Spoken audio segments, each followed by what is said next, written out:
Hello everyone, welcome back to our channel. आज मैं आपके साथ डिस्कस करूंगी ऑपरेटर्स के बारे में। तो आपको पता है कि मैंने क्वांटम मैकेनिक्स यहाँ पे स्टार्ट करा रखा है और क्वांटम मैकेनिक्स के मैं ऑलरेडी काफी सारे टॉपिक्स को आपके साथ डिस्कस कर चुकी हूँ। और सारे मैंने ज्यादातर आपके जो टॉपिक है उन सभी के न्यूमेरिकल भी आपको कराए, वो भी बहुत अच्छी बुक पूरी शर्मा पठानिया फिजिकल केमिस्ट्री से आपको कराए हैं। यहाँ पर भी मैं आपको ऑपरेटर्स को सिंपली सिर्फ ऑपरेटर नहीं पढ़ाऊंगी, उसके न्यूमेरिकल भी सॉल्व कराऊंगी। एक नहीं, कई सारे न्यूमेरिकल आपको मैं ऑपरेटर्स के सॉल्व कराऊंगी। और वो आपको जो न्यूमेरिकल मैं सॉल्व कराऊंगी वो बहुत ज़्यादा इंपॉर्टेंट आपके न्यूमेरिकल रहने वाले, क्योंकि देखो ऑपरेटर जो टॉपिक है वो अपने आप में बहुत इंपॉर्टेंट टॉपिक है। ऑपरेटर से रिलेटेड आपको न्यूमेरिकल हर बार कहीं ना कहीं देखने को मिलेगा, क्योंकि ऑपरेटर्स है ही इतना इंपॉर्टेंट कि उसका आपको CSIR नेट में भी बहुत बार देखने को मिलते हैं क्वेश्चंस। तो यहाँ पर क्या है, ऑपरेटर अपने आप में एक बहुत इंपॉर्टेंट टॉपिक है क्वांटम मैकेनिक्स का। तो यहाँ पर हम स्टार्ट कर रहे हैं आज ऑपरेटर को, और ऑपरेटर के जो न्यूमेरिकल होंगे वो मैं आपको कल कराऊंगी। आज हम सिर्फ और सिर्फ ऑपरेटर्स के बारे में जानेंगे। कुछ वैल्यूज हैं यहाँ पर जो आपको याद करनी है, वो मैं आपको बताऊंगी। मैं आपको जितना ऑपरेटर के बारे में कराने वाली हूँ उतना आपके लिए एनफ है किसी भी न्यूमेरिकल को सॉल्व करने के लिए। वो सारी चीजें आपको बताऊंगी जो एक न्यूमेरिकल सॉल्व करने के लिए जिन चीजों की नीड होती है, सारी चीजें मैं आपको कराने वाली हूँ। लेकिन थ्योरी पार्ट थोड़ा कम रहेगा हमारे में, लेकिन सारी चीजें वो रहेंगी जिनसे कि आप न्यूमेरिकल को सॉल्व कर पाएंगे। तो देखो ऑपरेटर के बारे में अगर हम यहाँ पे बात करें तो हमारे होते हैं position operator, momentum operator, potential operator, kinetic energy operator, and इसके अलावा एक आपने पढ़ा है हैमिल्टोनियन ऑपरेटर।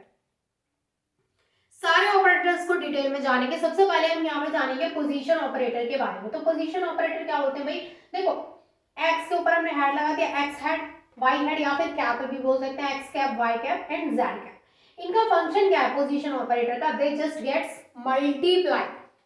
सेकंड अगर हम बात करें मोमेंटम ऑपरेटर की, तो when applied on any wave function they gives just system momentum. ठीक है, इनका फंक्शन क्या है, फर्स्ट डेरिवेटिव। देखो थ्योरी जो है उससे ज्यादा इंपॉर्टेंट है कि आपको वो चीजें समझ में आनी चाहिए कि एक्चुअल में जो आपका मोमेंटम ऑपरेटर है उसमें आपको क्या करना है, उसको कहाँ अप्लाई करना है न्यूमेरिकल में, ये इंपॉर्टेंट है। तो अब जैसे यहाँ पर देखो मोमेंटम ऑपरेटर में आपके पास ये है पी एक्स हेड है ऊपर इसके, ठीक है, पी हेड एक्स, इसकी वैल्यू है माइनस आयोटा। इसको जो आई है इसको बोलते हैं iota, H cut del upon del X. अब अगर आपके पास इस तरीके से वैल्यू हो पी वाई की, तो आपके पास जो वैल्यू आएगी वो आएगी minus iota H cut del upon del Y. और अगर आपके पास पी जेड हो तो उसकी वैल्यू क्या आएगी भाई, सिंपल क्या आएगी, minus iota H cut del upon del Z. ठीक है, अब अगर हम यहाँ पे बात करें third number potential operator. Potential operator का फंक्शन क्या होता है, जस्ट गेट्स मल्टीप्लाइड। तो यहाँ पे पोटेंशियल ऑपरेटर अगर मैं आपको बताऊं तो जैसे आपका वी एक्स हेड हो गया, वी वाई हेड हो गया, वी जेड हेड हो गया। ठीक है, अब हम यहाँ पे बात करते हैं काइनेटिक एनर्जी ऑपरेटर की। ये सारी चीजें आपको एकदम से आप आए और आपने देखा भाई ऑपरेटर के बारे में पढ़ने आए, आप नोटबुक लेके और अपनी पेन लेके खोल के बैठ गए कि भाई लिखेंगे ऑपरेटर के बारे में क्या क्या ये बताने वाली है, तो ऐसे नहीं होता है। क्वांटम मैकेनिक्स की अगर मैं आपको बात कर रही हूँ तो यहाँ पर क्या है कि स्टार्टिंग में आपने चीजें समझ में नहीं आ रही होंगी भाई कहाँ इनका यूज है, कैसे न्यूमेरिकल सॉल्व होंगे, क्या बता रही है। जब ये सारी चीजें आप पढ़ लेंगे एंड देन मैं आपको न्यूमेरिकल सॉल्व कराऊंगी तो आपको समझ में आएगा हाँ जी ये चीज वही है और वो चीजें इस तरीके से न्यूमेरिकल में यूज हो रही हैं। अगर आपने न्यूमेरिकल देखे हो ऑपरेटर से रिलेटेड, मैं आपको पूरी शर्मा पठानिया बुक से कराऊंगी न्यूमेरिकल भी, क्योंकि वो बहुत अच्छी बुक है फिजिकल केमिस्ट्री की। और वहीं से मैं आपको ये पूरी जो आपका जो टॉपिक है वो सब कुछ सारा क्वांटम मैकेनिक्स मैं आपको वहीं से करा रही हूँ, क्योंकि बहुत डिटेल में उसमें है। तो यहाँ पर क्या है कि आप चीजों को समझिए, जैसे मैं आपको बता रही हूँ कि पोजीशन ऑपरेटर ये है, तो फिलहाल इतना ही दिमाग में रखो कि हाँ जी ये पोजीशन ऑपरेटर है, इसका ये फंक्शन है, ये मोमेंटम ऑपरेटर है, इसका ये फंक्शन है, इसकी वैल्यू ये है, इसकी वैल्यू ये है, इसकी वैल्यू ये है। बाकी की चीजें न्यूमेरिकल में मैं आपको बहुत अच्छे से क्लियर करूंगी कि कैसे कहाँ पर क्या यूज आपने कर रखा है, क्या आपको यूज करना है। डोंट वरी, उसके लिए आप टेंशन मत लो। ठीक है, अब यहाँ पर समझो, ये आपको समझ में आया, पोटेंशियल ऑपरेटर आपको समझ में आया। काइनेटिक एनर्जी ऑपरेटर जो होता है वो होता है हमारा टी एक्स ऊपर हेड है equal minus H cut square upon 2m del square upon del X square. अब आपने एक पढ़ रखा है, आप इसका स्क्रीनशॉट ले लीजिए। अब देखो आपने पढ़ रखा है हैमिल्टोनियन ऑपरेटर, इसको मैं अरेंज कर दूं। हैमिल्टोनियन ऑपरेटर जो होता है है वो potential operator and kinetic energy operator दोनों का सम होता है। हैमिल्टोनियन ऑपरेटर क्या है? जैसे आपके पास है यहाँ पे हैमिल्टोनियन ऑपरेटर,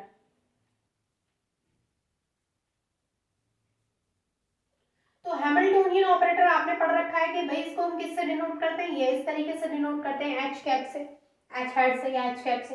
तो ये क्या होता है, हैमिल्टोनियन ऑपरेटर को हम कैसे निकालते हैं कि हमने जो काइनेटिक एनर्जी ऑपरेटर था और क्या था, पोजीशन ऑपरेटर था, ये है हमारे पास, चलो ऐसे लिख लो, ये है हमारे पास काइनेटिक एनर्जी ऑपरेटर और ये है हमारे पास पोटेंशियल ऑपरेटर। इन दोनों को प्लस करके हमारा हैमिल्टोनियन ऑपरेटर निकल के आ जाता है। Is that clear to all of you? यहाँ तक सारी चीजें क्लियर है, position operator, momentum operator, kinetic energy operator and potential operator. इसके अलावा ये आपका हैमिल्टोनियन ऑपरेटर जो कि आपने बहुत बार देखा होगा, इस तरीके से इसको एच हेड को कई बार आपने देखा होगा, ठीक है। तो ये आपको यहाँ तक चीजें क्लियर है। अब छोटी सी चीज समझो यहाँ पे, जैसे आपके पास ये है A cap B cap is equal to 0। इसका मतलब क्या है, अगर आपके पास क्वेश्चन में इस तरीके से वैल्यू है A cap B cap is equal to 0, that means कि आपका जो सिस्टम है, आप किसी भी सिस्टम के लिए दो वैल्यूज को साइमल्टेनियसली फाइंड आउट कर सकते हैं। That means we can find the values of two, we can find the two values for a system simultaneously. यानी हम किसी सिस्टम के लिए दो वैल्यूज को, दो प्रॉपर्टीज को साइमल्टेनियसली फाइंड आउट कर सकते हैं। अगर A cap B cap is equal to 0 है तो इसका मतलब ये है कि हम दो वैल्यूज को साइमल्टेनियसली वहां पे उनको फाइंड आउट कर सकते हैं। लेकिन अगर आपने हाइजेनबर्ग अनसर्टेनिटी प्रिंसिपल में पढ़ा हो तो वहां मैंने आपको साइमल्टेनियसली बताया था। साइमल्टेनियसली मीनिंग जो होता है वो होता है at the same time. Heisenberg ने बोला था वो चीज अभी आपको बताती हूँ। जैसे मान के चलो आपके पास एक इस तरीके की वैल्यू है x px, ये आपका क्या है, इज नॉट इक्वल 0। इसका मतलब क्या है भाई, सबसे पहले तो आप देखो पोजीशन एंड मोमेंटम जो होता है उसको एक ही टाइम पे हम क्या कर सकते हैं, फाइंड आउट नहीं कर सकते। ऐसा कौन बोलता है, हाइजेनबर्ग अनसर्टेनिटी प्रिंसिपल।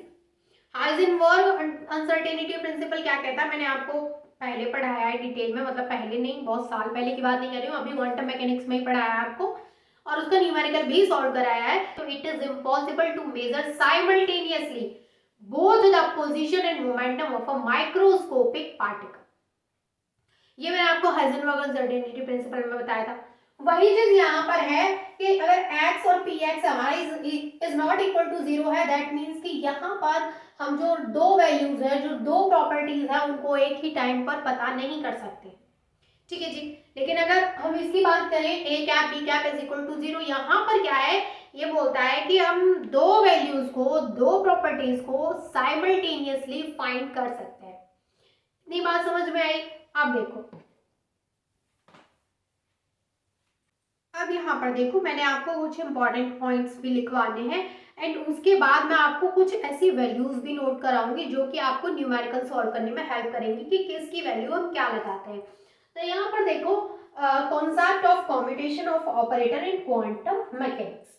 तो यहाँ पर जैसे आपके पास A B is equal to 0 है, तो भी मैंने आपको क्या बताया था, A B is equal to 0 है, दैट मीन्स कि आप जो वो सिस्टम है उसके लिए दो प्रॉपर्टीज को, दो वैल्यूज को साइमल्टेनियसली फाइंड आउट कर सकते हैं। दैट मीन्स कि ये दोनों आपस में कॉम्यूट कर रहे हैं, ए एंड बी आपस में कॉम्यूट कर रहे हैं एंड आप ए एंड बी को साइमल्टेनियसली फाइंड कर सकते हो, मेजर कर सकते हो, ठीक है। ये आपको समझ में आ गया था। अब जैसे मान के चलो आपके पास एक इस तरीके का यहाँ पर है कि ए हैड जो है आपका वो B hat, A hat B hat and bracket से बाहर साइड, तो आपके ये कॉम्यूट कर रहे हैं। तो यहाँ पे क्या मिलेगा आपको, देखो ये क्या मिलेगा कि पहले ए हैड बी हैड, फिर माइनस का साइन लगा के फिर बी पहले आएगा, B hat and A hat and sign, इस तरीके से आपको मिलेगा। ये कुछ चीजें हैं ना, जैसे ये है, ये है, ये है, ये क्वेश्चन जो है आपको वो एज इट इज याद करनी है। ये क्वेश्चन क्या है, ये मतलब रूल्स है कॉम्यूटेटर्स के, तो जो रूल्स है वो आपको एज इट इज याद करने। तो यहाँ पर मैंने लिखा है रूल्स ऑफ कॉम्यूटेटर्स।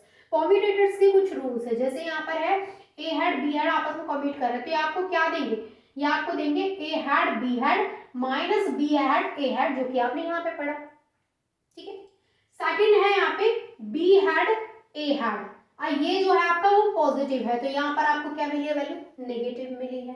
देखो ऑपरेटर में क्या है ना, बहुत सारी चीजें आपको एज इट इज याद करनी है कि इसकी वैल्यू नेगेटिव है, अच्छा इसकी वैल्यू ये है, उसकी वैल्यू ये है। अभी तो आपने वैल्यूज यहाँ पे देखी भी नहीं है, अभी तो मैं वैल्यूज आपको लिखवाने वाली हूँ, जो कि आपको जो न्यूमेरिकल है उसमें सॉल्व करने के लिए मिलेंगी। कुछ 8-10 वैल्यूज हैं आपकी जो कि आपको नोट करनी है, तो वो और ज्यादा आपको, लेकिन थोड़ा सा मैं आपको बताऊंगी हिंट कि आप कैसे उनको याद कर सकते हैं। अब यहाँ पर ये समझ में आप, थर्ड है आपका डिस्ट्रीब्यूशन रूल।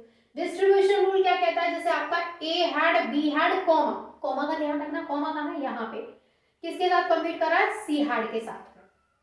अब यहाँ पे क्या होगा, सबसे पहले ए हैड बाहर निकाल लिया हमने, B hat and she had को ब्रैकेट के अंदर ले लिया, फिर प्लस कर दिया, फिर हमने क्या करना है, बी हैड को बाहर निकालना है, क्योंकि इन दोनों का हमने इन दोनों को बाहर लेना है, क्योंकि कॉमा से बाहर ये दोनों कंप्लीट कर रहे हैं। तो यहाँ पर ए हैड सी हैड एंड फिर हमने बी को बाहर लिया है। ठीक है, इस तरीके से। अब यहाँ पर सेकंड आपका ऐसा एग्जांपल है कि यहाँ पे ए फिर उसके बाद कॉमा है and be had she had है, तो यहाँ पे क्या होगा पहले भाई, अब ये आपका इनके साथ कंप्लीट कर रहा है, तो आपका ए और बी हैड यहाँ पे इस तरीके से आएगा, सी को आपने इधर लिख दिया, फिर आपने दोबारा में क्या किया है, बी को बाहर निकाला, यानी पहले आपने सी को ले लिया, फिर आपने बी को ले लिया and A had she had को ब्रैकेट के अंदर कर लिया।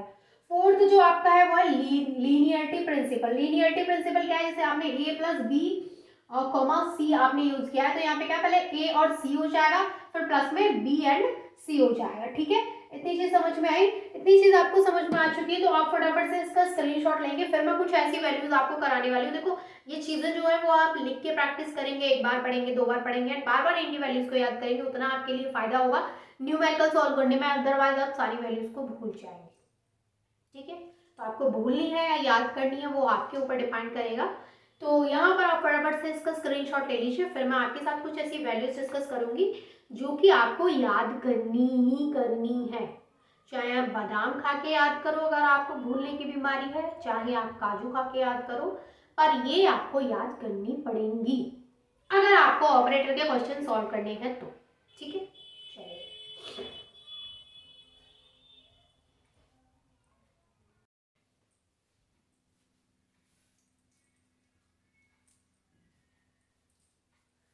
अब यहाँ पर मैं आपके साथ डिस्कस करती हूँ कुछ इंपॉर्टेंट वैल्यूज जो कि आपको याद होनी चाहिए, तभी आप कोई न्यूमेरिकल सॉल्व कर पाएंगे अच्छे से, क्योंकि ये वैल्यूज आपके न्यूमेरिकल में ही यूज होती है।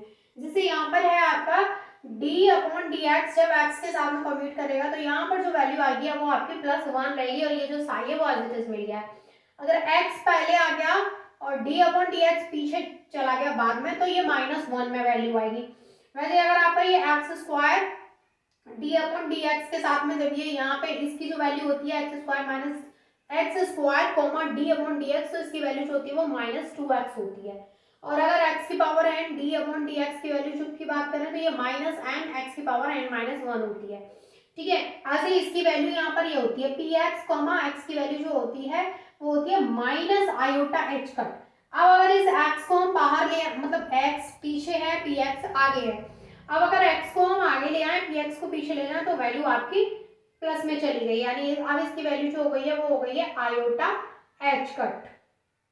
ठीक है, अब अगर हम यहाँ पे इसकी वैल्यू की बात करें तो इसकी वैल्यू ये है, तो इन सभी की इसकी वैल्यू ये है, इन सभी की वैल्यूज मैंने यहाँ पे आगे लिख रखी है। इनकी वैल्यूज आप जितना जल्दी याद कर लेंगे आपके लिए हेल्पफुल रहेगा, कि इंपॉर्टेंट वैल्यू चार्ट है ऑपरेटर्स के न्यूमेरिकल सॉल्व करने के लिए, भाई इनकी वैल्यूज आप याद कर लीजिए अच्छे से। और इसके जो न्यूमेरिकल है वो मैं आपको कल सॉल्व कराऊंगी, बहुत अच्छे अच्छे न्यूमेरिकल आपके लिए लेके आऊंगी। लेकिन आप मुझे बताइएगा आपको चीज़ें क्लियर हो रही है कि नहीं। मैं आपसे यही कहूँगी अगर आप क्वांटम मैकेनिक्स को पढ़ रहे हैं तो स्टार्टिंग से पढ़िए, चीज़ें क्लियर होती जाएंगी।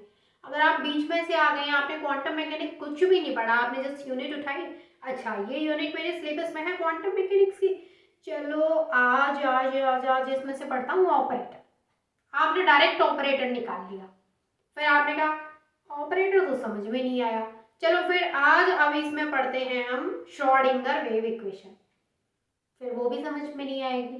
समझ में तो तभी आएंगी ना जब आप स्टार्टिंग से पढ़ के आ रहे होंगे, de Broglie equation, Heisenberg uncertainty principle, photoelectric effect, सारी चीजें हमने यहाँ पे डिस्कस की हैं, वो सारी चीज़ें आप स्टार्टिंग से पढ़ेंगे तो आपको चीज़ें क्लियर होंगी। एंड टेंशन मत लो, चीज़ें क्लियर हो जाएंगी। एक बार में समझ में नहीं आएगी, आप नोटबुक पे लिखिए, दोबारा उसको पढ़िए, पीरियोडिक रिवीजन फॉलो करिए। आज आपने रिवाइज किया, 3 दिन बाद रिवाइज करिए उस चीज़ को, 7 दिन बाद रिवाइज करिए उस चीज़ को। और केमिस्ट्री को तो आपको रिवाइज करना ही पड़ेगा, तभी आपको याद रहेगी, वरना वो याद नहीं रहेगी। तो आई होप कि यहाँ तक आपको सारी चीज़ें क्लियर है।